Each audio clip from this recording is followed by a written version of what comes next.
Shalom. Isang pinagpalang araw sa ating lahat mga kapatid, ligtas na araw, pinagpala, sa gabay at pamangatnubay ng ating mga guardian angels. Today we are celebrating the feast of the Holy Guardian Angels. At binabati ko kayo na isang mapayapa, ligtas na araw. At ganoon din, ginagawa natin ito, ang pagbabasa ng Ebanghelyo na binabasa sa lahat ng mga Katolikong simbahan at tinatawag din natin itong Preaching in the Wilderness series. At pinagdinilayan natin ang Ebanghelyo ng Panginoon at pinapaliwanag o binibigyan ng pagdinilay at nag-share din tayo patungkol sa ating pananampalatayang Katoliko sa abot ng ating mga kaya, mga kapatid. And we are claiming the word of the Lord in 2 Corinthians chapter 10, verse 4 to 5, that the weapon of our warfare are not of flesh, but are enormously capable of destroying fortresses. We destroy arguments and every pretension, raising itself against the knowledge of God, taking every thought captive in obedience to Christ. So, shalom mga kapatid. The gospel of today is taken from the gospel of the Lord according to St. Matthew chapter 18 verses 5 to 10. Glory to you, Lord.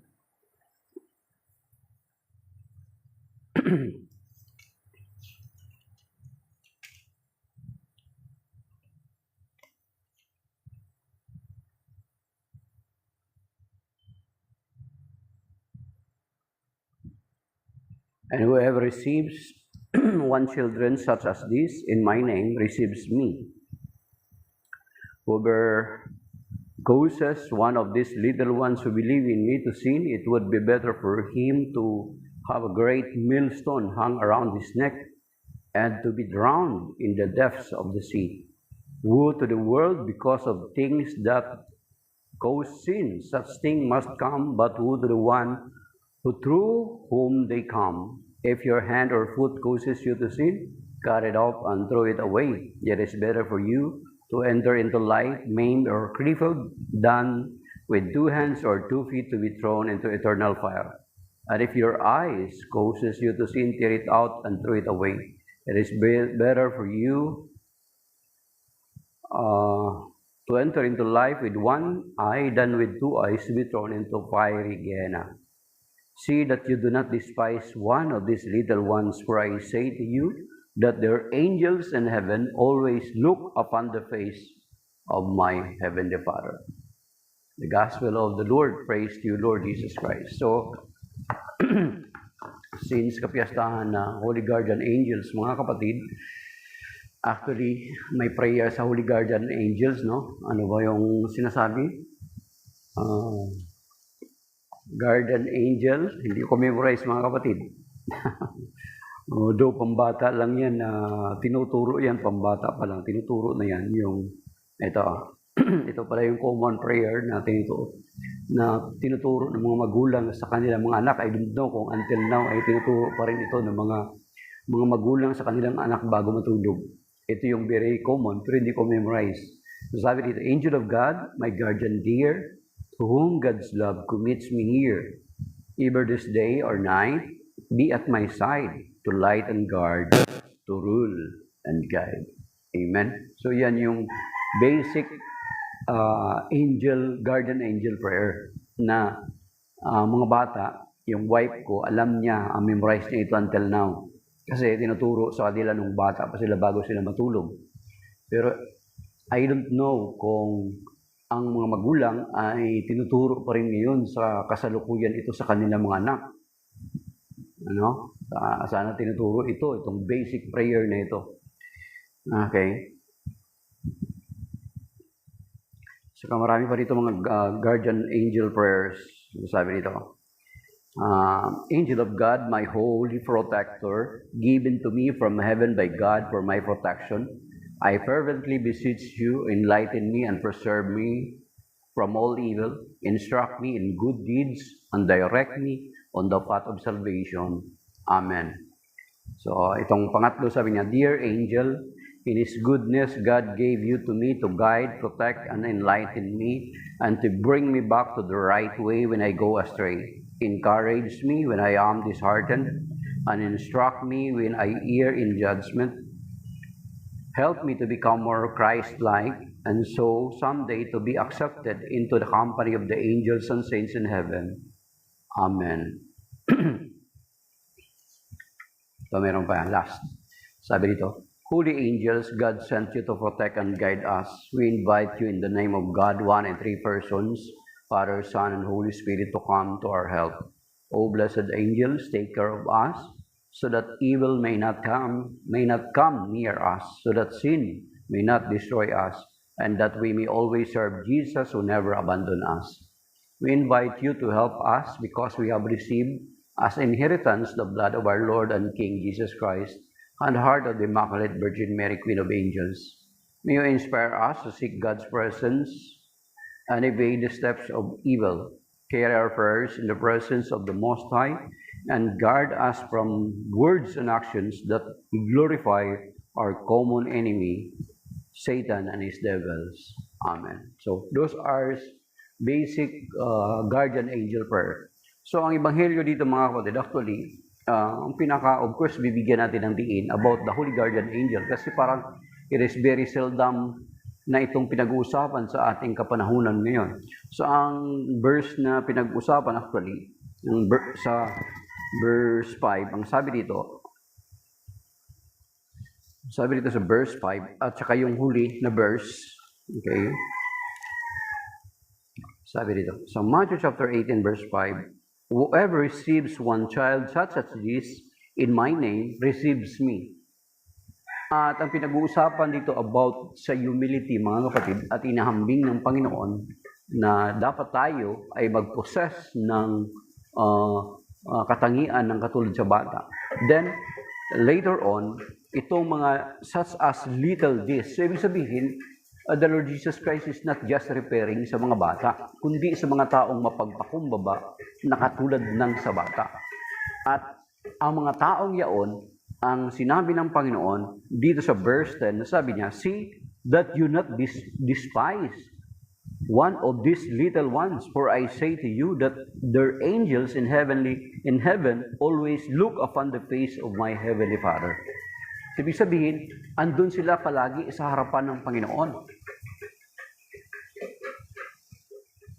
Sabi niya, do not despise. Sabi niya, ang sino mang maging katulad ng sa bata. Ibig sabihin, hindi lang ang tinutukoy dito ng Panginoon ng mga little ones, yung mga bata talaga. Kundi tayo rin na mapagpakumbaba ay tinatawag ng little ones. Wala nang inaasahan kundi ang Diyos, yung mga aba. Diba? Yung sinasabi sa Beatitudes sa Matthew chapter 5. Mga aba, mga little ones sa harapan ng Panginoon na walang inaasahan kundi ang Diyos. Diba? Ang mga bata, walang din inaasahan kundi ang mga Diyos. Ang Diyos, kundi tayo din. Yung mga taong mapagpakumbaba, hindi nananangan din sa sariling kakayanan, bagkus nananangan din sa Panginoon.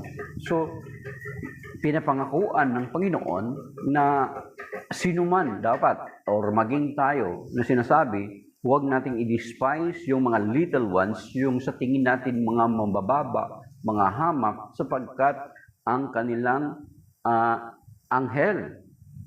ang kanilang mga anghel, that their angels, so plural, that their angels in heaven always look upon the face of my heavenly Father. Nasa harapan lagi ng Panginoon, mga kapatid.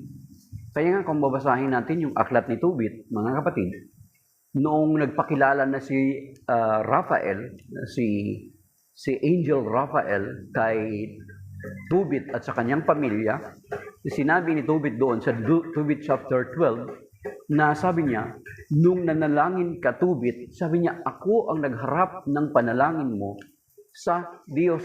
Ako ang nagdala ng panalangin mo sa Diyos.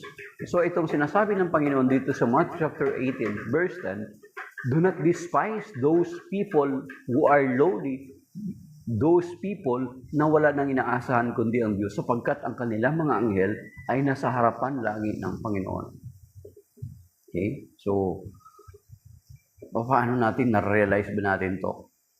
Diba? na meron pala tayong mga guardian angels. Kaya nga ang kapiyastahan ngayon, the Catholic Church today sa ating simbahan ay nagtalaga ng kapiyastahan ng guardian angels. Okay?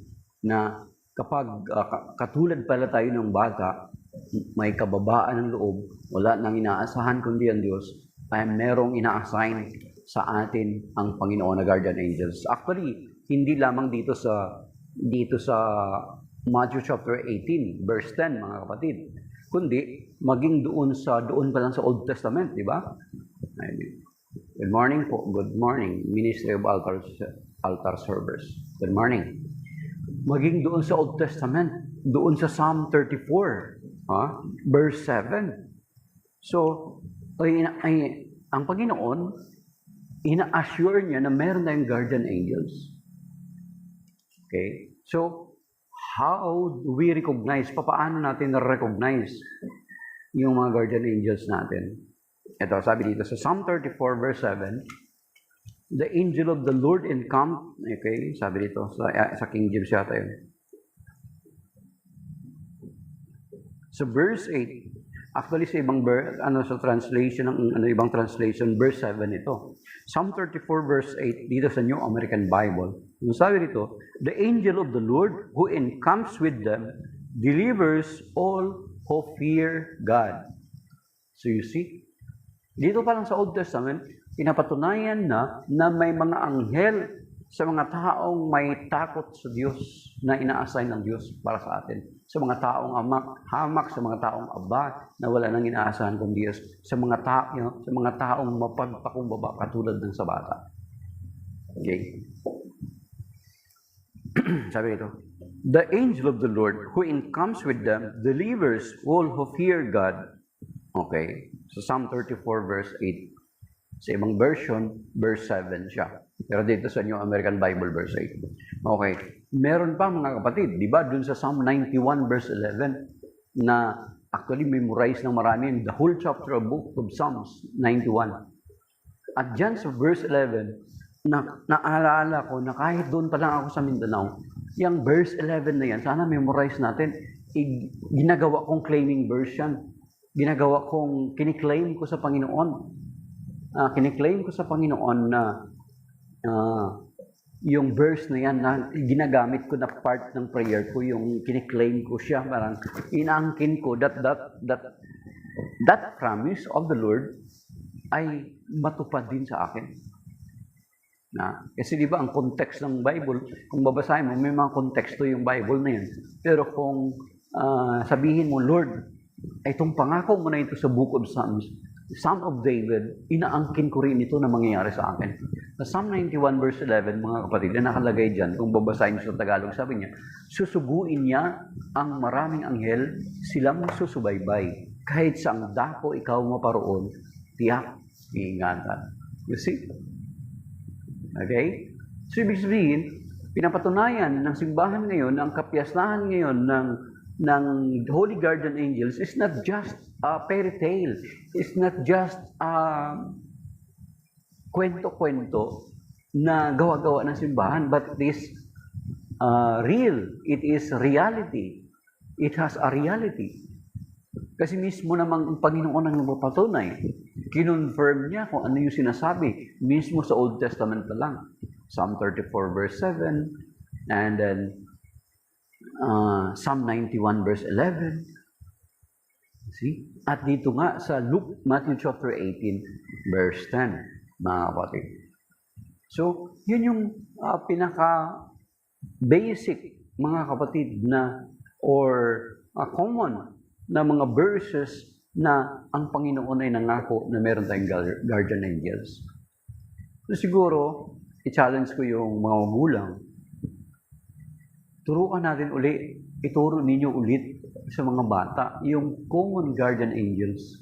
Kasi dito sa Matthew chapter 18, ang sinasabi dito, nung dinala ang mga bata sa Panginoon, kasi nagtalo-talo sila kung sino yung dakila.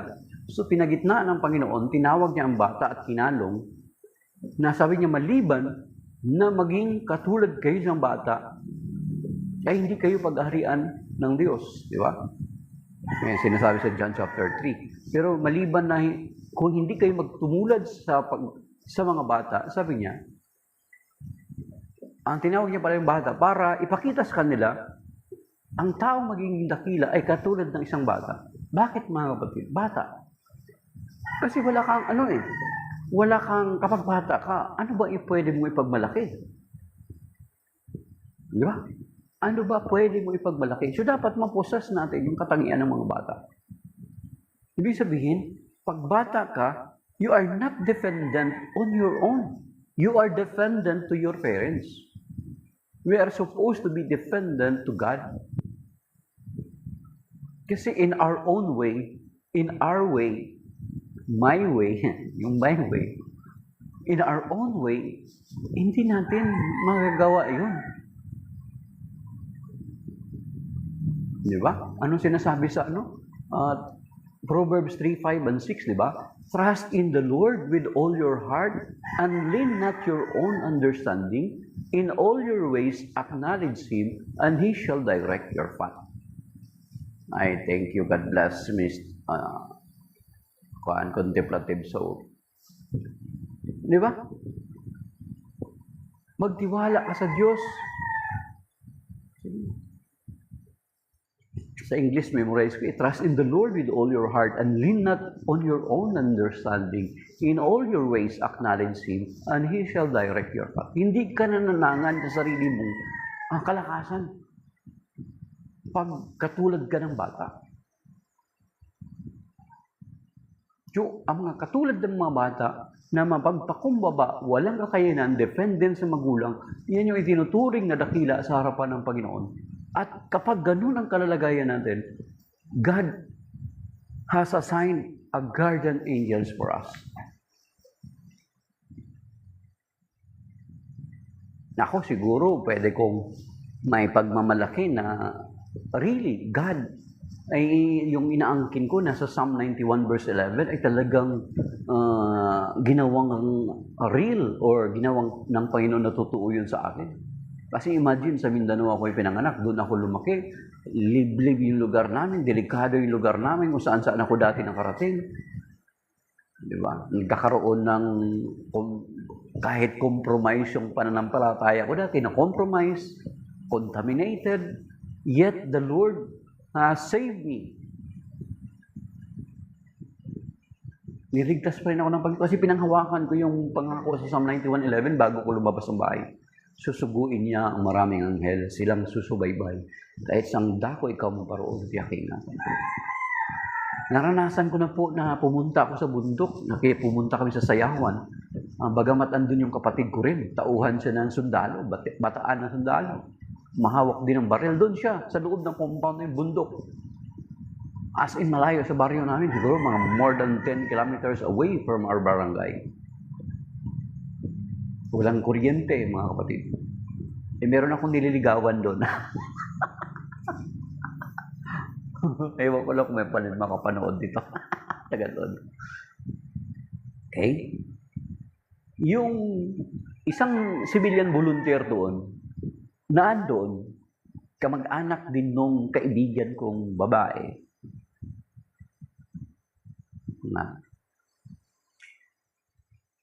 Nagsiselos pala, gusto niyo pala yung babae, yung girlfriend ko. Abay, kinasahan ako ng rifle, Garand rifle. Alam niyo yung Garand rifle, yung pang sniper, Mystery of Faith. Yung Garand rifle na yan, ang almost 1 kilometer ang range niyan, ang lakas niyan. Yung bala niya sa chamber, 7 yata, 8. Chamber, walang magazine. Later on, of course, in-improvise, ginawang baran. Ayan, parang baran. Kasi meron ng magazine. Kinasahan ako ng baril. Actually, kung babarilin niya talaga ako,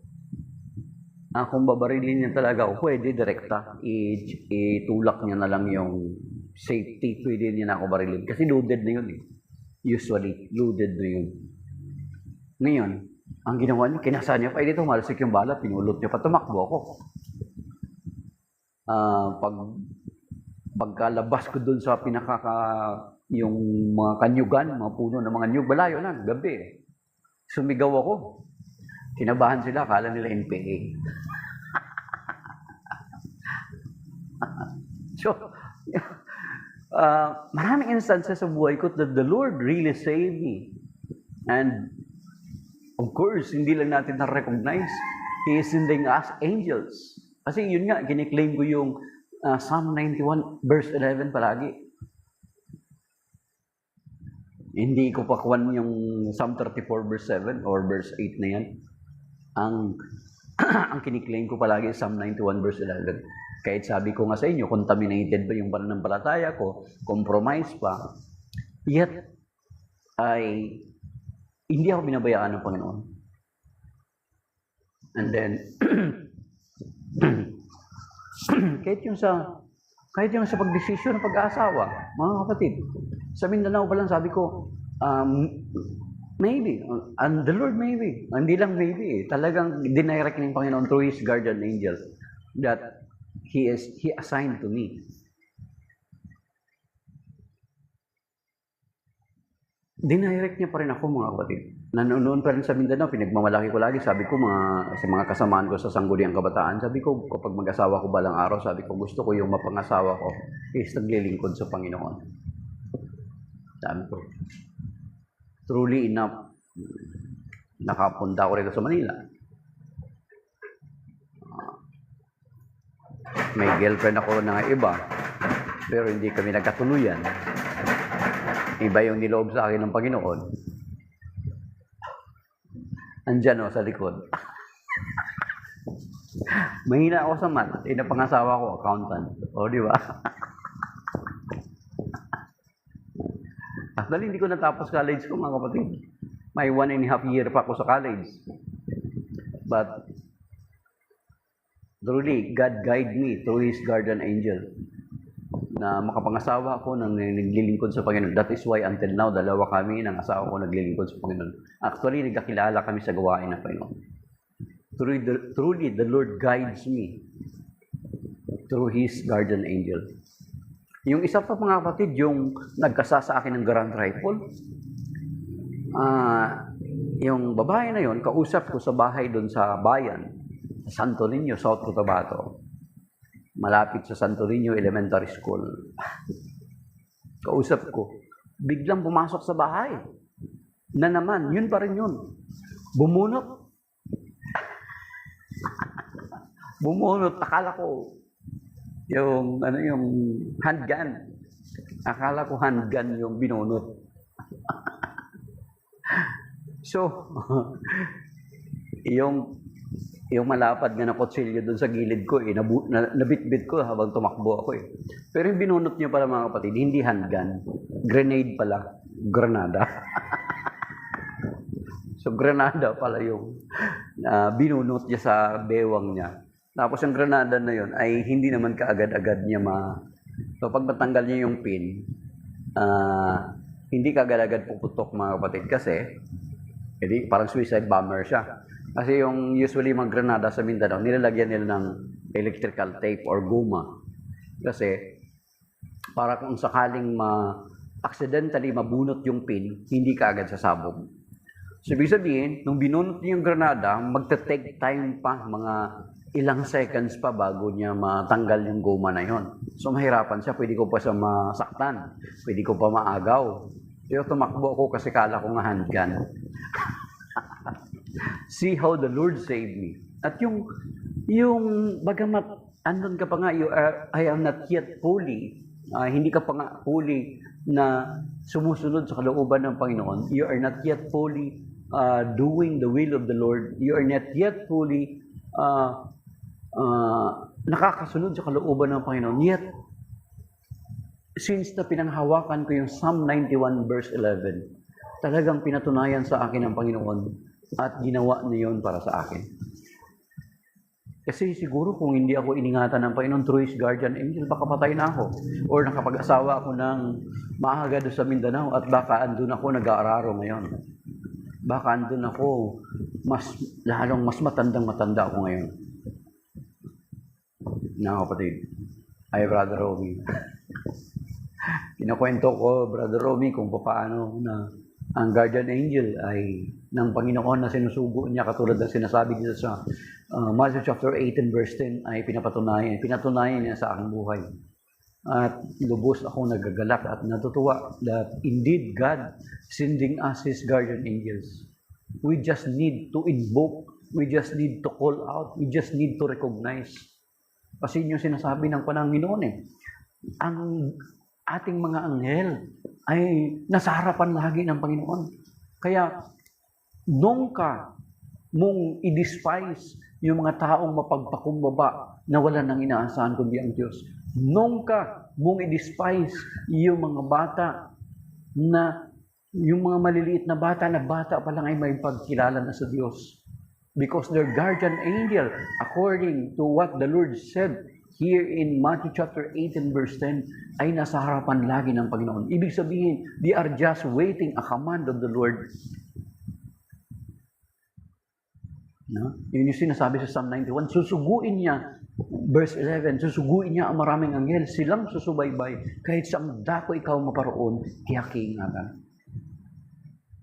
So you see, when you are despising a people na dependent sa Panginoon, when you are despising ang mga bata at yung mga katulad ng sa bata,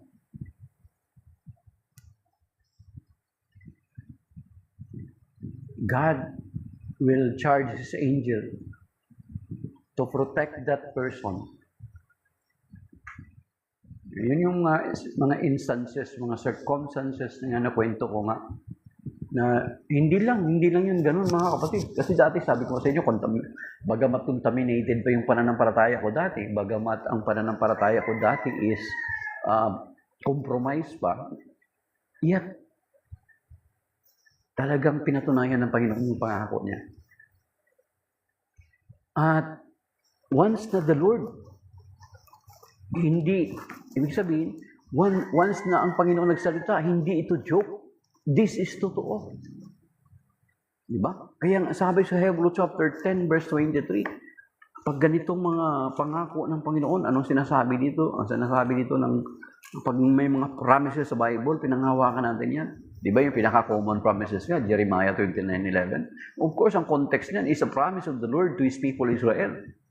Pero kapag i-quote natin yung Jeremiah 29:11, Lord, katulad ng pinangako mo sa iyong bayang Israel, na pagpapalain mo sila, may mabuti kang plano sa kanila, kiniklaim ko rin, Panginoon, ito yung Jeremiah 29:11 na ito ay mangyari din sa akin. Diba? Ganun ang mag-claim ng prayer. I know well the plans I have mind for you, plans to prosper you, plans to give you hope in the future. You see? Ako lamang nakakaalam ng mga panukala na ikabubuti mo. Ang sinasabi sa Jeremiah 29:11. At pinangahawakan natin yung pangako na yan. Dapat pangahawakan din natin na yung pangako ng Panginoon about our guardian angels. Pangahawakan din natin yan sa palatayanan din natin. Kasi sinasabi dito sa Hebrews chapter 10 verse 23 mga kapatid. So, paano natin mga panghawakan yung mga pangako ng Panginoon? Na kapag sinabi ng Panginoon, totoo yun, panghawakan natin. For me, di ba? Those are two na sinabi ko nga sa inyo na mga instances. Marami pa nga Biruin mo kung saan-saan ako dati nakarating, mga kapatid. Dati kami mga sa punta sa sayawan. Alam mo naman sa sayawan, sa mga bundok, mga probinsya, kursunada. Biruin mo, meron kaming dalang baril. May handgun kami. Tapos meron ng kursunada. Ang ginawa namin, pinagpasapasahan, nagagawan-agawan na kami ng baril kung sino hawak. Pero hindi niloob ng Panginoon na dungisan ng aking kamay. Tapos kung nagawa namin yun, ano kaya mangyari? Alam mo, nangyari yung kasamahan namin hindi umalis sa gitna. Nalaman niya, naramdaman niya na may plano kami. Hindi umalis sa gitna. Paano kung umalis siya sa gitna? Nabaril namin yung tao na yun. Nagsitakbuhan kami. Marami pa naman mga CBO din doon. May mga garan din, may mga baril din. what will happen to us. Kaya hindi kami nakagawa ng action because yung kaibigan namin ay hindi umalis doon sa gitna ng sayawan. See how the Lord protect me na hindi madungisan ng dugo ng aking kamay. Meron pang isang instance. Meron pang isang instance, mga kapatid, na meron din sumingit na wala sa topic. Sabi niya, huwag maniwala sa ribulto, mga manliligaw sa tao. Okay? Ay, yung argument mo, Prince, gas-gas niyan. Kung haharap ka sa isang maginoong diskusyon, baka mapahiya ka lang sa argumento mo. Okay? Pag ang argumento mo, Prince, about sa ribulto, ibig sabihin niya, mangmang ka sa banal na kasulatan. Hindi mo naiintindihan talaga yung Exodus chapter 23-5. Ganun lang yun. So yun, mga kapatid, isa pang instance, mga kapatid, how the Lord really protects me through His guardian angel. Because I am claiming that promise in Psalm 91 verse 11. Sabi ko nga sa inyo, despite na I am not yet fully committing myself to the Lord, compromise pa. Ibig sabihin, yung aking pananampalataya ay, may tinatawag na hindi pa pure. Alam nangyari? May nililigawan din ako, iba na naman yun. Iba naman yun. Yung nililigawan ko, naging kasama ko sa Baptist, Southern Baptist Church. Naging Baptist kasi ako because of that girl. Pero of course, kahit because of that girl ay naging Baptist ako, naging Southern Baptist ako, yet later on, marami ako natutunan doon na, of course, kung titingnan na nasalungat sa pananampalatayang Katoliko at hindi naman mga parang katulad niyang si Prince na yan na mali yung pagkaintindi. Okay? Ngayon, how the Lord protects me, how the Lord fulfill this promise, na pinanghawakan ko yung Psalm 91:11 nga, mga kapatid. Yung punta kami sa sayawan,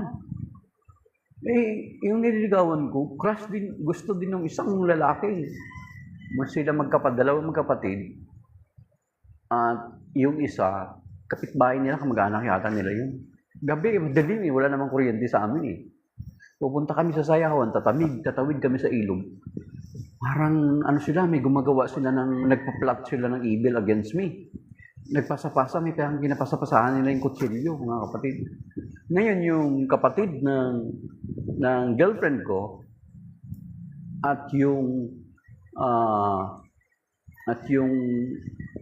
naging bayaw niya, naging asawa nung kapatid ng girlfriend ko, naging asawa ni Susan.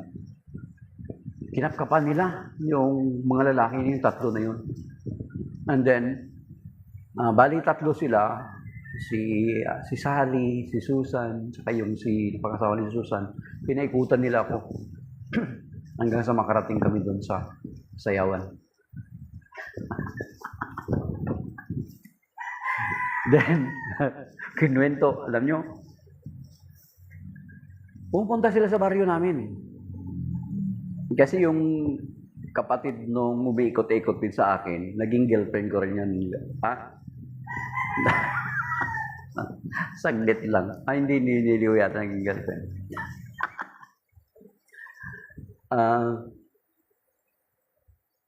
Pumunta sila sa baryo namin. Alam nyo, kinuwento ko sa pinsan ko. Ano sabi ng pinsan ko? Sabi niya, gusto mo? Ambusin natin? You see? Siguro kung wala akong guardian angel na sinasabi dito sa Matthew chapter 18 verse 10 na ito, tsaka yung kiniklaim ko na promise ni Lord dun sa Psalm 91:11. Baka sabihin ko, sige. Kasi kapag mapatay namin yung tao na yon, walang makakalam kasi daming kamaisan sa amin. Di ba? See how the Lord is good and the Lord is really fulfilling His promise. Yun nga, lalo na yung pangako na yun ng Psalm 91 verse 11.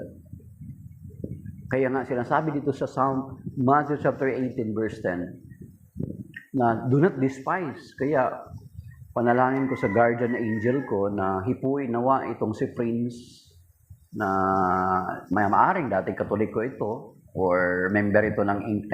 1914 na magbalik loob siya sa Catholic Church. Ma-convert siya, hipuin siya ng guardian angel. Okay.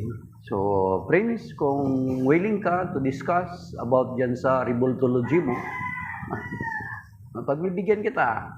Basta pag mag-open, pag-i-invite kita as guest is, walang, tawag nito, i-open mong camera mo tapos magpakilala ka kung anong sekta mo. Pag-usapan natin yung topic mo. Okay lang sa'yo? Kung willing ka, kailangan magpakita ka ng mukha and then, sasabihin mo kung anong kang sekta na bibilang.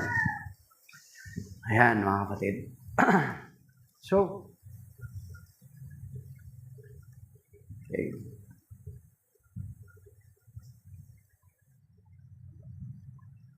So, yun mga kapatid, na yun yung pangako ng Panginoon. Sinasabi nga ito yung basahin natin. Sabi nga natin dito na yung mga pangako ng Panginoon na dapat nating paghawakan. At sapagkat, mga kapatid, ang Panginoon na mismo nagsabi. Ibig sabihin, totoo. It is not a joke. Kaya nga, sabi dito sa Hebrew chapter 10 verse 23, ito yung panghawakan din natin. Sabi dito, let us hold unwaveringly to our confession that gives us hope, for he who made the promise is trustworthy. So, ang Panginoon ang nangako, so therefore, totoo. At ang Panginoon kapag nangako, ay kanyang totoo pa rin, mga kapatid. At ito yung sinasabi dun sa Numbers 23 verse 19 o sa Bilang 23:19, dun pa lang sa Old Testament, mga kapatid. Hindi lamang dito sa Hebrew chapter 10 verse 23. At ito yung sinasabi sa Numbers 23 verse 19, mga kapatid. So, kapag mag-pray tayo, i-claim natin yung mga promises. Lord, pinangawakan ko yung pangako mo. You have promised that our guardian angels is always in front of the Father in heaven. I pray, Lord, let your holy guardian, your guardian angels be with me always. Kaya nga kapag halimbawa, naantok ako, mga kapatid, naantok ako, sinasabi doon sabi ko, kapag sa motor, di ba? Itatabi ko yung motor ko. Guardian angel, protect me behind, protect me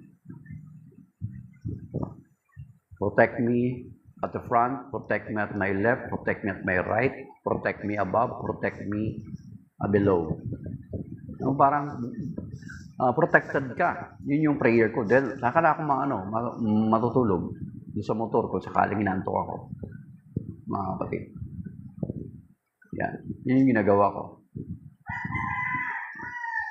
So, sa Psalm 23, di ba yun yung pangako kanina, Hebrew chapter 10, verse 23. Lahat ng pangako ng Panginoon ay mapanghawakan natin. Kaya nga, ay God bless Jess. It's okay. Thank you, Sir Rose. Sa Numbers 23:19, mga kapatid, ito yung sinasabi. Kaya, ang Diyos ay di sinungaling tulad ng tao. Ang isipan niya ay hindi nagbabago. Ang sinasabi niya ay kanyang ginagawa, ang kanyang pangako'y tinutupad niya. So, therefore, once the Lord has promised or declared to us na meron tayong guardian angel, may nagbabantay na anghel sa atin, na nasa harapan lagi ng Panginoon, ibig sabihin, just waiting for an order for the Lord, from the Lord, ibig sabihin, mapanghahawakan natin yun. Because the Lord has promised, at ang kanyang mga pangako ay mapanghahawakan. At yun sinasabi sa Hebrew 10:23 din kanina na binanggit natin. See? Kaya nga, Prince, nangako ang Panginoon na when He built His church, Matthew chapter 16, verse 18, He built a church, not churches.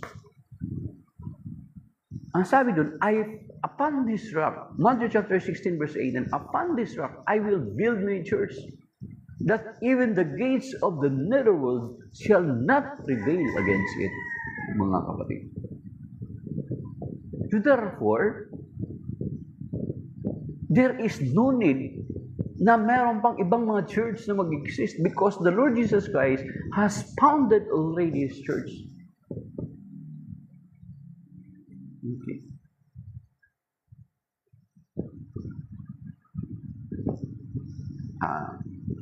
Mahina ka rin pala sa listening ability, Prince, at the same time, mahina ka rin pala sa comprehension. Okay. So, mga kapatid, that is why mapangahawakan natin yung pangako ng Panginoon. Hindi lamang sa area na kung saan may iingatan tayo ng Panginoon, kundi sa marami niyang mga pangako. Okay? At sinabi niya pa doon sa Matthew 28:20, di ba? Ano sabi niya? I will be with you till the end of time. So therefore, there is no chance of apostasy. There is no chance na matataligod ang iglesia. Kaya therefore, there is no chance also na kinakailangan pa magkaroon ng mga sekta. Itong pagkakaroon ng mga sekta at denominasyon, it is not the will of the Lord. Kasi kung kalooban niya ito, dapat hindi na nag-pray ang Panginoon doon sa John 17 ng unity.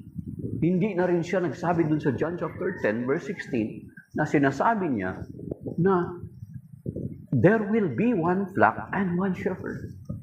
Kasi kung sinabi ng Panginoon sa John chapter 10 verse 16, there will be more flocks and more shepherds. So therefore, hindi na dapat tayo magsasalita about sa pagdami ng mga sekta at denominasyon niyan. Pero, very clear, banal na kasulatan, mga kapatid, maging sa Roma chapter 16, verse 17 to 18. Karugtong lang nung verse na ini-claim ng mga taga-INC 1914. Diba? Ano sinasabi doon? Iwasan yung mga taong nagiging sanhi ng pagkakampi-kampi at pagkabahabahagi. Okay. See? At sinabi pa ng Panginoon sa Matthew chapter 12 verse 13. Ano sabi doon? Ang hindi panig sa inyo ay laban sa inyo. At ang hindi tumutulong mag-ipon ay nagkakalat. You see? So therefore, kung ano yung sinabi ng Panginoon doon sa Matthew chapter 16-18, dapat nating panghawakan na yun ang totoo yun. Okay.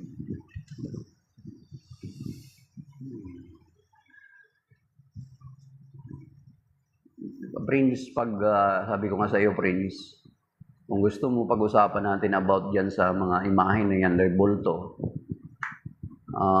gusto mo, mag-open camera ka, i-invite kita, tapos magpakilala ka kung anong sekta mo. Pag-usapan natin yan. Hindi kita sasagutin. Ano mo na lang, challenge na lang kita. Gusto mo, pag-usapan natin yan,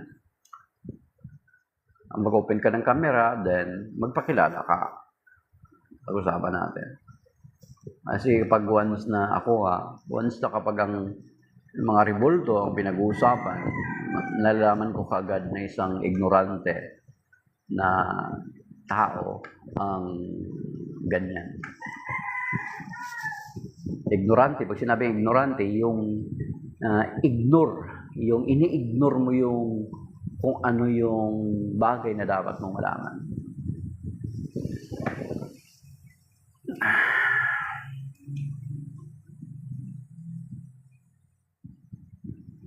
Hindi kita sagutin. Dami-dami na akong mga video patungkol diyan. Tinatalakay ko na yan palagi. John 3:16. Okay. Gayon na lamang ang pag-ibig ng Diyos sa sanlibutan kaya sinugo niya ang kanyang bugtong na anak upang ang sinumang sumampalataya sa kanya ay hindi mapama kundi magkaroon ng buhay na walang hanggan. Okay? So maybe that is by now mga kapatid. Ibig sabihin, ang kapiyaslahan ngayon na ginugunita na sineselebrate ng ating simbahan, ang Catholic Church sa buong mundo is the Feast of the Holy Guardian Angels. At mismo ang Panginoong Kristo ang nangako na meron tayong mga guardian angels always at the front of the Lord Jesus Christ. Hi, Joey Jen. Si Joey Jen, isang dating Jehovah's Witness at nag-embrace sa Catholic faith after she discovers the truth, mga kapatid. Okay, so that is by now mga kapatid. Shalom. May God bless us and keep us safe and sound. Maraming salamat sa mga nag-likes at sa mga nag-tap ng screen at nakisa sa atin. Yes, mga kapatid. God bless. Amen.